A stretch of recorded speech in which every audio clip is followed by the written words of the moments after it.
నమస్కారం అండి. స్వర్ విజ్ఞాన్ ప్రకారము చిన్న పిల్లలు అంటే 9వ తరగతి లోపల ఉండే పిల్లలు వాళ్ళు ఎంత చదివినా కూడా మాకి గుర్తుండటం లేదు, లేదంటే వాళ్ళకి చదువు మీద ఇంట్రెస్ట్ లేదనుకోండి, అప్పుడు స్వర్ విజ్ఞాన్ ప్రకారము ఎప్పుడు కూడా వాళ్ళు చంద్రనాడిలో చదివినారంటే వాళ్ళకి బాగా గుర్తుంటుంది. అయితే ఇక్కడ 2 విషయాలు గమనించాలి.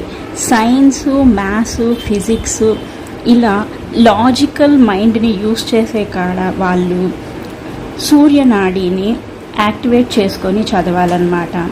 అదే లాజికల్ మైండ్ యూస్ చేయాల్సిన అవసరం లేనప్పుడు హిందీ, ఇంగ్లీషు, హిస్టరీ ఇలాంటి సబ్జెక్ట్స్ చదవడానికి వాళ్ళు చంద్రనాడిలో చదవటం మంచిదన్నమాట.